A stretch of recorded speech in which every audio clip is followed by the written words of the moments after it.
सिंधु घाटी सभ्यता का पत्तन नगर यानी कि बंदरगाह कौन सा है? तो वो है लोथल। किस बौद्ध संगीति में बौद्ध धर्म हीनयान और महायान में विभाजित हो गया था? तो चतुर्थ बौद्ध संगीति में। निम्नलिखित में से कौन सी नदी डेल्टा नहीं बनाती है?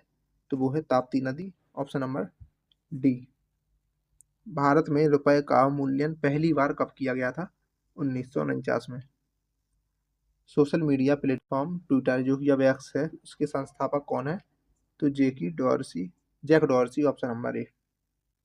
मिश्रित अर्थव्यवस्था का क्या अर्थ है?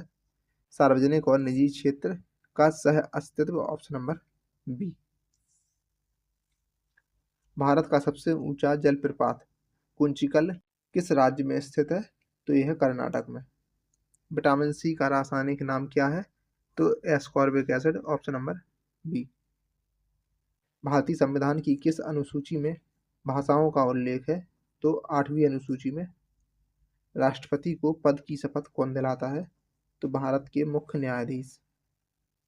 भारत का सबसे बड़ा निर्यातक भागीदार देश कौन सा है? तो वो है संयुक्त राज्य अमेरिका। पेंसिल की लेड बनाने में किसका उपयोग किया जाता है? तो ग्रेफाइट का। राज्यसभा के सदस्यों का कार्यकाल होता है 6 वर्षों का। किस संविधान संशोधन के द्वारा संपत्ति के अधिकार को मौलिक अधिकार की श्रेणी से हटा दिया गया? तो 44वें संशोधन के द्वारा। भारत में जीएसटी कब लागू किया गया था? तो 1 जुलाई 2017 को। नीति आयोग के अध्यक्ष कौन होते हैं?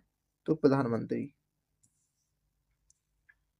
ब्लीचिंग पाउडर बनाने के लिए सूखे चूने से होकर कौन सी गैस गुजारी जाती है? तो वो है क्लोरीन। प्रकाश वर्ष किसकी इकाई है? तो यह है दूरी की। पंचायतों को संवैधानिक दर्जा किस अनुच्छेद के तहत प्रदान किया गया? तो अनुच्छेद 243। सौरमंडल का सबसे चमकीला ग्रह कौन सा है?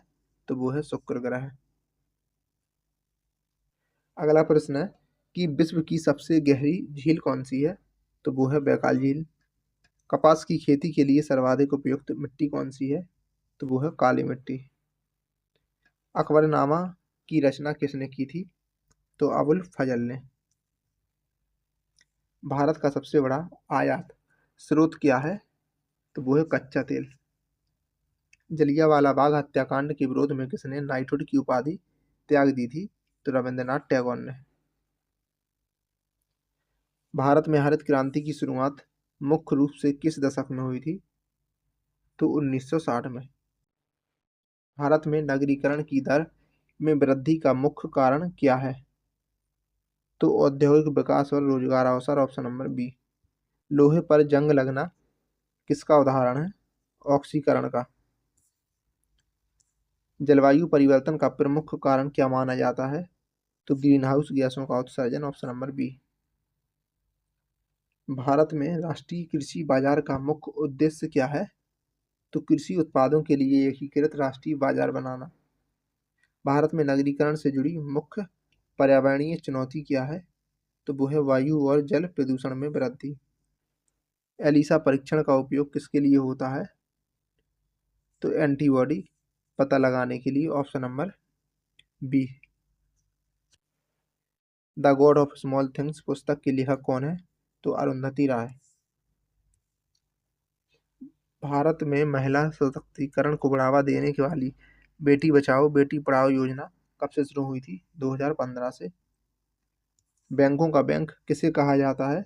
तो आरबीआई को। भारत में सबसे अधिक वन वाला भारतीय राज्य कौन सा है? तो मध्य प्रदेश है वो। विश्व पर्यावरण दिवस मनाया जाता है 5 जून को। भारत में न्यूनतम समर्थन मूल्य किसके लिए निर्धारित किया जाता है?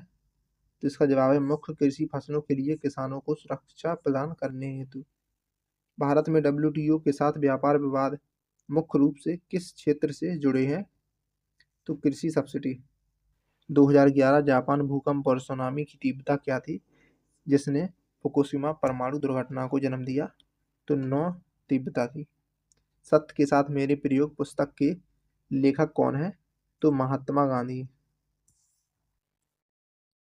महिला सशक्तिकरण का प्रतीक मानी जाने वाली मलाला यूसुफजई किस देश से हैं और किस लिए नोबेल पुरस्कार मिला था उनको?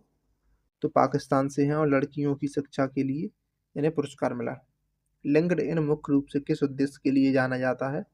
तो पेशेवर नेटवर्किंग के लिए, ऑप्शन नंबर बी। रबी फसलों की बुवाई का सामान्य कौन सा होता है? तो वो है अक्टूबर नवंबर, ऑप्शन नंबर ए। ओडीओपी के तहत लखनऊ जिले का मुख्य उत्पाद कौन सा है? तो वो है चिकनकारी और जरदोजी। विद्युत बल्ब का आविष्कार किसने किया था? थॉमस एडिसन ने, ऑप्शन नंबर बी। 1857 के विद्रोह के समय भारत का गवर्नर जनरल कौन? तो इसका जवाब है Canning, option number B. 1980 Mount Saint Helens ज्वालामुखी विस्फोट किस देश में हुआ था? तो संयुक्त राज्य अमेरिका में। गुलामगिरी पुस्तक के लेखक कौन है? तो महात्मा ज्योतिबा फुले। भारतीय संविधान में महिलाओं के लिए समानता का अधिकार किस अनुच्छेद में है? तो अनुच्छेद 14 में। यूट्यूब किस कंपनी का हिस्सा है? तो गूगल का।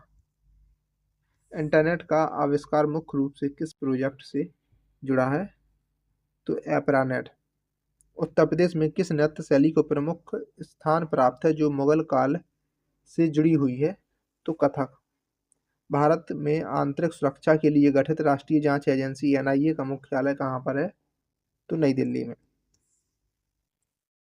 उत्तर प्रदेश में कौन सा खनिज प्रमुख प्राकृतिक संसाधन के रूप में पाया जाता है जो सीमेंट उद्योग के लिए उपयोगी है? तो चूना पत्थर। उत्तर प्रदेश सरकार का सर्वोच्च खेल सम्मान क्या है? तो दोनों लक्ष्मण और रानी लक्ष्मीबाई पुरस्कार, option number D, option number B और ऑप्शन नंबर सी। राष्ट्रीय मानवाधिकार आयोग के अध्यक्ष और सदस्यों का कार्यकाल कितना होता है? तो 3 वर्ष का या 70 वर्ष की आयु, ऑप्शन नंबर बी। 2011 जनगणना के अनुसार भारत में सर्वाधिक लिंगानुपात वाला राज्य कौन सा है? तो वो राज्य है केरल। फ्लाइंग सिख के नाम से प्रसिद्ध भारतीय एथलीट कौन है? तो मिल्खा सिंह। उत्तर प्रदेश की ओडीओपी योजना का प्राथमिक लक्ष्य क्या है? तो पारंपरिक शिल्पों और स्थानीय उत्पादों को बढ़ावा देकर स्वरोजगार सृजित करना। भारत को ओलंपिक में पहला व्यक्तिगत स्वर्ण पदक किसने दिलाया था? तो अभिनव बिंद्रा ने। राष्ट्रीय कृषि और ग्रामीण विकास बैंक की स्थापना कब हुई थी? 1982 में। ओलंपिक में व्यक्तिगत रजत पदक जीतने वाली पहली भारतीय महिला खिलाड़ी कौन है? तो वो है पीवी सिंधु। 2011 जनगणना के अनुसार भारत का सबसे अधिक आबादी वाला केंद्र शासित प्रदेश कौन सा है? तो वो है दिल्ली। नंद बाबा दुग्ध मिशन योजना का मुख्य केंद्र बिंदु क्या है? तो इसका जवाब है दुग्ध उत्पादकों को उचित मूल्य दिलाना और डेयरी विकास, ऑप्शन नंबर ए। हॉकी के जादूगर से नाम से कौन जाने जाते हैं? तो वो है ध्यानचंद। निम्न में से राजस्व विभाग का कार्यकाल निम्न में से राजस्व विभाग का कार्य कौन सा नहीं है? तो कानून व्यवस्था बनाए रखना, ऑप्शन नंबर सी।